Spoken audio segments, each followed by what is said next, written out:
বিসমিল্লাহির রহমানির রহিম। Kadamtala পূর্বাশু school and college কর্তৃক আয়োজিত অনলাইন ক্লাসে সকলকে স্বাগতম।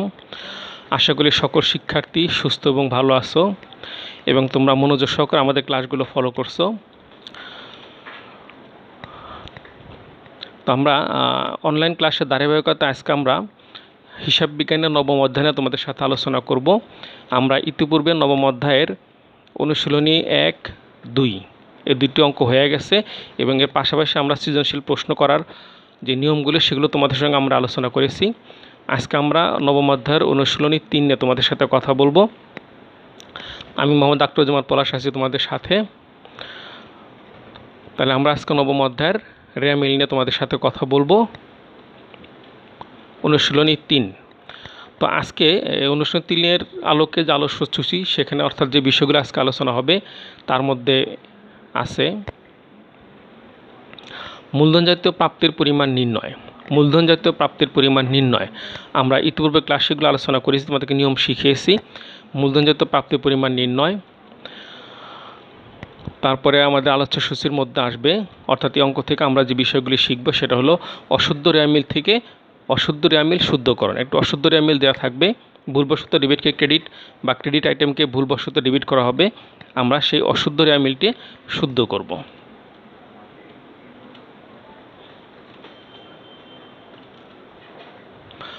রেয়ামিল হতে মুনাফাজত ব্যয়ের পরিমাণ নির্ণয় আমরা 1 এবং 2-এ এই বিষয়গুলো আলোচনা করেছি। আমরা আজকে আবার প্রস্তুতকৃত রেয়ামিল থেকে মুনাফাজত ব্যয়ের পরিমাণ নির্ণয় শিখব। এই ছিল আজকে আমাদের অনুশীলনী 3-এর আলোকে আলোচ্যসূচি, অর্থাৎ অনুশীলনী 3 থেকে আমরা যে বিষয়গুলি শিখব বা আলোচনা করব সেই বিষয়গুলো তোমাদেরকে ধারণা দেওয়া হলো।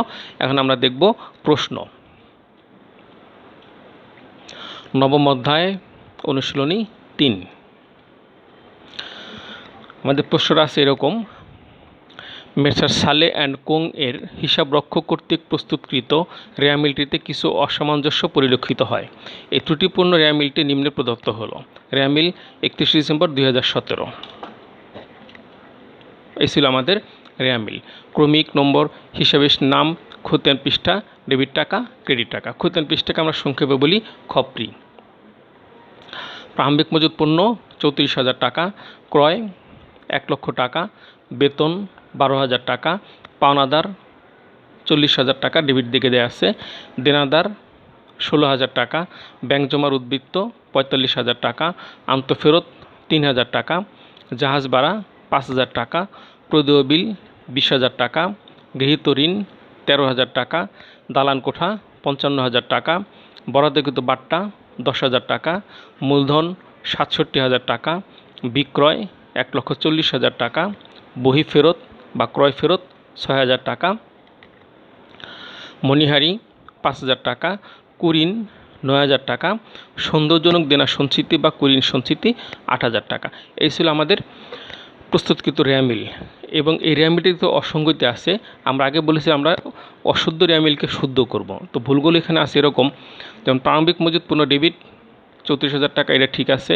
ক্রয় হিসাব ডেবিট 1 লক্ষ টাকা, বেতন ডেবিট 12,000 টাকা, পাওনাদার ক্রেডিট, কিন্তু এখানে ভুলবশত দেওয়া আছে ডেবিট দিকে, তাহলে পাওনাদারটা এখানে ভুলবশত ডেবিট দিকে দেওয়া আছে, হওয়ার কথা ছিল ক্রেডিট দিকে। দেনাদার ডেবিট দিকে আছে। ব্যাংক জমার উদ্বৃত্ত এই ব্যালেন্স হওয়ার কথা ডেবিট, কিন্তু ভুলবশত দেওয়া আছে ক্রেডিট দিকে 45,000 টাকা। আন্তঃফেরত ডেবিট দিকে দেওয়া আছে 3,000 টাকা। জাহাজ ভাড়া ডেবিট, কিন্তু ভুলবশত আছে ক্রেডিট দিকে 5,000 টাকা। প্রদেয় বিল ক্রেডিট, কিন্তু ভুলবশত দেওয়া আছে ডেবিট দিকে 20,000 টাকা। গৃহীত ঋণ ক্রেডিট দিকেই দেওয়া আছে। দালান কোঠা ডেবিট দিকেই দেওয়া আছে। বরাদ্দকৃত বাট্টা ডেবিট, কিন্তু ভুলবশত দেওয়া আছে ক্রেডিট দিকে। মূলধন ক্রেডিট দিকেই দেওয়া আছে। বিক্রয় ক্রেডিট দিকেই দেওয়া আছে। বহি ফেরত বা ক্রয় ফেরত ক্রেডিট, কিন্তু ভুলবশত দেওয়া আছে ডেবিট দিকে। মণিহারি ডেবিট, ভুলবশত দেওয়া আছে ক্রেডিট দিকে 5,000 টাকা। কুঋণ ডেবিট, ভুলবশত দেওয়া আছে ক্রেডিট দিকে 9,000 টাকা। সন্দেহজনক দেনা সঞ্চিতি ক্রেডিট, ভুলবশত দেওয়া আছে ডেবিট দিকে। তাহলে এখানে আমরা দেখলাম পাওনাদার, ব্যাংক জমার উদ্বৃত্ত, তারপরে গৃহীত ঋণ, প্রদেয় বিল, এরকম কিছু কিছু ডেবিট দিকের আইটেম ভুলবশত দেওয়া আছে ক্রেডিট দিকে, আবার ক্রেডিট দিকের আইটেম ভুলবশত দেওয়া আছে ডেবিট দিকে, কিন্তু দুই পক্ষের যোগফল আবার মিলানো আছে 2,94,000 টাকা। অর্থাৎ অশুদ্ধভাবে প্রস্তুতকৃত হলেও রেয়ামিলের যোগফল দুই পাশ মিলানো আছে। ভুলবশত কিছু আইটেম ক্রেডিট আইটেমকে ডেবিট দিকে দেখানো হয়েছে বা ডেবিট আইটেমকে ক্রেডিট দিকে দেখানো হয়েছে, কিন্তু দুই পক্ষের যোগফল সমান লেখা হয়েছে 2,94,000 টাকা। তাহলে এই ছিল আমাদের অশুদ্ধকৃতভাবে প্রস্তুতকৃত রেয়ামিল। এখান থেকে আমাদের করণীয়, কত যে কাজটা করতে বলছে, মেসার সালে অ্যান্ড কোং এর মূলধনজাত প্রাপ্তির পরিমাণ নির্ণয়। এটা ছিল আমাদের ক, মূলধনজাত প্রাপ্তির পরিমাণ নির্ণয়।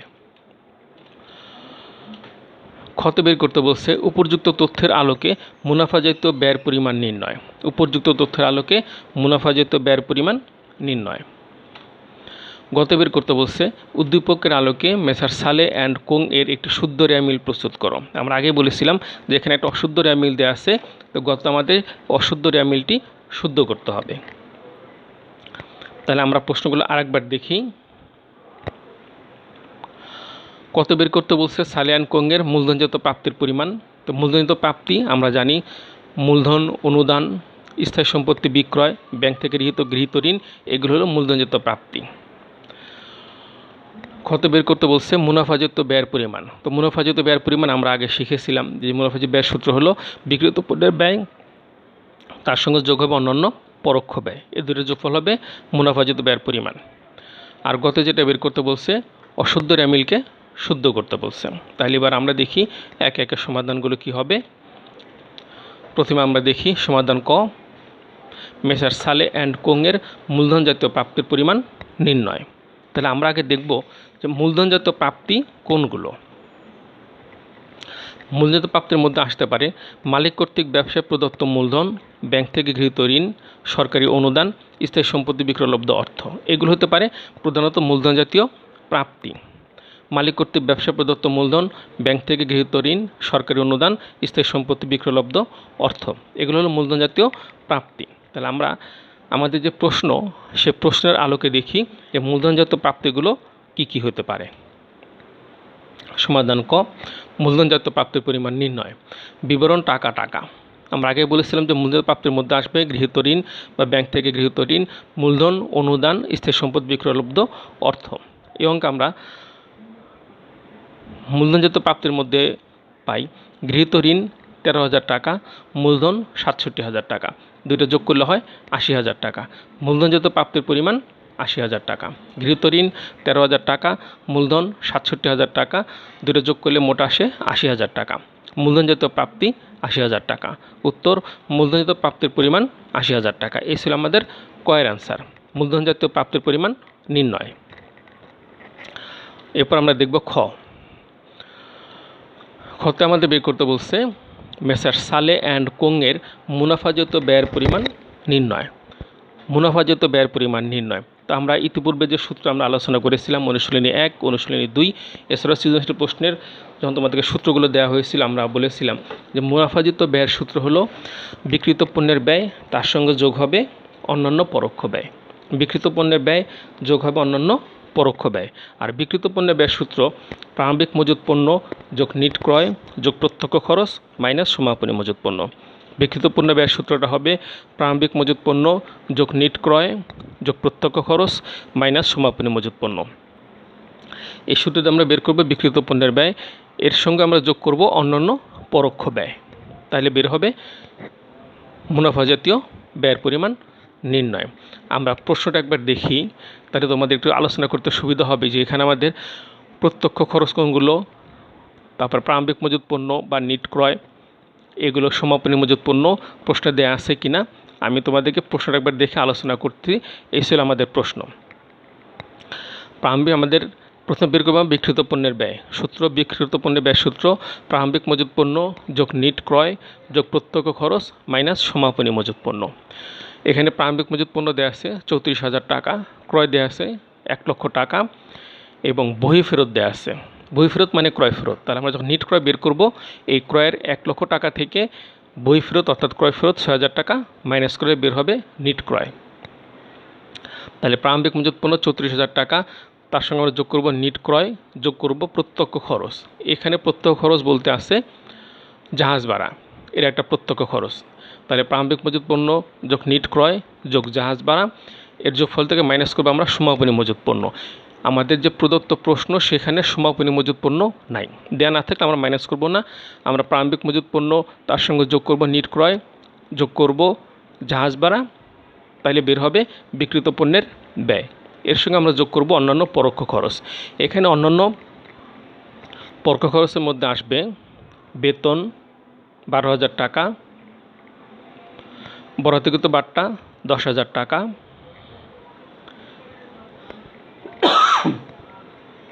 মণিহারি 5,000 টাকা, কুড়িন 9,000 টাকা। এই 9,000 টাকাতে আমরা কুড়িন সঞ্চিতি 8,000 টাকা মাইনাস করে দেখাবো। তাহলে আমাদের বিক্রিত পণ্যের ব্যয়ের মধ্যে আসবে প্রারম্ভিক মজুত পণ্য, নিট ক্রয়, জাহাজ ভাড়া। আর অন্যান্য পরোক্ষ খরচের মধ্যে আসবে বেতন, বরাদ্দকৃত বাট্টা, মণিহারি, কুড়িন সঞ্চিতি। এবার আমরা সমাধানটা দেখব যে আমরা ক্ষয়ের আলোকে যে প্রশ্ন সেটা হলো মুনাফাজিত ব্যয়, সেই মুনাফাজিত ব্যয়টা আমরা কিভাবে নির্ণয় করব। কত আমরা বের করলাম মূলধন জাতীয় প্রাপ্তি, আর কত আমরা দেখব মেসার সালে অ্যান্ড কোংয়ের মুনাফাজিত ব্যয়ের পরিমাণ নির্ণয়। তো আমি তোমাদেরকে আগে মুনাফাজিত ব্যয় সূত্রটা মুখে মুখে বলেছিলাম, এখন আরেকবার আমি দেখাচ্ছি যে মুনাফাজিত ব্যয়ের সূত্র বিক্রিত পণ্যের ব্যয় তার সঙ্গে যোগ হবে অন্যান্য পরোক্ষ খরচ, বিক্রিত পণ্যের ব্যয় যোগ অন্যান্য পরোক্ষ খরচ। বিক্রিত পণ্যের ব্যয়ের সূত্র প্রারম্ভিক মজুত পণ্য তার সঙ্গে যোগ হবে নিট ক্রয় যোগ প্রত্যক্ষ খরচ মাইনাস সমাপনী মজুত পণ্য, এরভাবে বের হবে বিক্রিত পণ্যের ব্যয়। এর সঙ্গে যোগ করব অন্যান্য পরোক্ষ খরচের যোগফল। প্রশ্ন অনুযায়ী যা যা আসবে বিক্রিত পণ্যের ব্যয় এবং অন্যান্য পরোক্ষ খরচের যোগফল দুইটা যোগ করলে বের হবে মোট মুনাফা জাতীয় ব্যয়। তাহলে বিক্রিত পণ্যের ব্যয়ের যোগফল এবং অন্যান্য পরোক্ষ খরচের যোগফল যোগ করলে বের হবে মুনাফা জাতীয় ব্যয়। আর বিক্রিত পণ্যের ব্যয়ের সূত্র প্রারম্ভিক মজুত পণ্য যোগ নিট ক্রয় যোগ প্রত্যক্ষ খরচ মাইনাস সমাপনী মজুত পণ্য। তাহলে এই সূত্রের এলাকা আমরা দেখব আমাদের যে প্রশ্ন সেখান থেকে সমাধানটা কিভাবে হবে। বিক্রিত পণ্যের ব্যয় আমরা প্রথমে বের করব বিক্রিত পণ্যের ব্যয়। প্রশ্ন অনুযায়ী আমাদের প্রারম্ভিক মজুত পণ্য দেওয়া ছিল 34,000 টাকা যোগ নিট ক্রয়, আমরা ক্রয় থেকে ক্রয় ফেরতটা মাইনাস করলাম। ক্রয় ছিল 1 লক্ষ টাকা আর বই ফেরত বা ক্রয় ফেরত দেওয়া ছিল 6,000 টাকা, তাহলে নিট ক্রয় 94,000 টাকা। এর সঙ্গে যোগ হবে প্রত্যক্ষ খরচ ছিল জাহাজ ভাড়া 5,000 টাকা, তাহলে প্রারম্ভিক মজুত পণ্য যোগ নিট ক্রয় যোগ জাহাজ ভাড়া টোটাল আসলো 1,33,000 টাকা। এখানে প্রসঙ্গত উল্লেখ্য যে এই প্রশ্নের সমাপনী মজুত পণ্য ছিল না, যদি সমাপনী মজুত পণ্য থাকতো তাহলে প্রারম্ভিক মজুত পণ্য তার সঙ্গে যোগ নিট ক্রয় যোগ প্রত্যক্ষ খরচ মাইনাস হতো সমাপনী মজুত পণ্য। সমাপনী মজুত পণ্য না থাকে আমরা লিখলাম প্রারম্ভিক মজুত পণ্য 34,000 টাকা, নিট ক্রয় 1 লক্ষ থেকে ক্রয় ফেরত আমরা মাইনাস করলাম 6,000 টাকা, 94,000 টাকা, জাহাজ ভাড়া 5,000 টাকা, মোট যোগ করলে আসলো 1,33,000 টাকা। অর্থাৎ বিক্রিত পণ্যের ব্যয়ের যোগফল 1,33,000 টাকা। এর সঙ্গে যোগ হবে অন্যান্য পরোক্ষ খরচ। এখানে অন্যান্য পরোক্ষ খরচের মধ্যে আসলো বেতন 12,000 টাকা, বাট্টা 10,000 টাকা, মণিহারি 5,000 টাকা, কুড়িন থেকে আমরা কুড়িন সঞ্চিতের বিয়োগ করে দেখাই দিলাম ব্র্যাকেটে। কুড়িন ছিল 9,000 টাকা আর সৌন্দর্য দেনা সঞ্চিত বা কুড়িন সঞ্চিত ছিল 8,000 টাকা, মাইনাস করলে আসে 1,000 টাকা। সবগুলো পরোক্ষ খরচের যোগফল আসলো 28,000 টাকা। বেতন 12,000 টাকা, বাট্টা 10,000 টাকা, মণিহারি 5,000 টাকা, কুড়িন 1,000 টাকা, সবগুলো যোগফল 28,000 টাকা। তাহলে বিক্রিত পণ্যের ব্যয়ের যোগফল 1,33,000 টাকা আর অন্যান্য পরোক্ষ খরচের যোগফল 28,000 টাকা। বিক্রিত পণ্যের ব্যয় এবং অন্যান্য পরোক্ষ খরচের যোগফল আসলো 1,61,000 টাকা। তাহলে আমরা বলতে পারি মুনাফাজিত ব্যয়ের মোট পরিমাণ 1,61,000 টাকা। উত্তর মুনাফাজিত ব্যয়ের পরিমাণ 1,61,000 টাকা। এই ছিল আমাদের ক্ষয়ের সমাধান, যে বিক্রিত পণ্যের ব্যয় নির্ণয়। বিক্রিত পণ্যের ব্যয়ের পরিমাণ আসলো 1,61,000 টাকা। এরপর আমরা দেখব গত আমাদেরকে নির্ণয় করতে বলছে অশুদ্ধ রেওয়া মিল থেকে শুদ্ধ রেওয়া মিল প্রস্তুতকরণ। আমরা আগেই বলেছিলাম যে আমাদের এখানে একটি রেওয়া মিল দেওয়া আছে, কিন্তু রেওয়া মিলটা অশুদ্ধভাবে প্রস্তুত করা আছে, অর্থাৎ কিছু ডেবিট উদ্বৃত্ত ভুলবশত ক্রেডিট দিকে দেওয়া আছে, আবার কিছু ক্রেডিট উদ্বৃত্ত ভুলবশত ডেবিট দিকে দেওয়া আছে। তারপরেও দুই পক্ষের যোগফল মিলানো আছে 2,94,000 টাকা। অর্থাৎ আমরা আগে যেটা বলেছিলাম যে দুই রেওয়া মিল মিলে গেলেই যে গাণিতিক শুদ্ধ প্রমাণ হয়, এটি সঠিক নয়। ভুলবশত বা অসাবধানতাবশত রেওয়া মিল দুই পক্ষের মিললেও ভিতরে ভুল থেকে যেতে পারে। তো এরকম একটি রেয়ামিল ছিল আমাদের, যেটা অশুদ্ধ একটা রেয়ামিল ছিল। আমরা সেই রেয়ামিলটা এখন শুদ্ধ করব।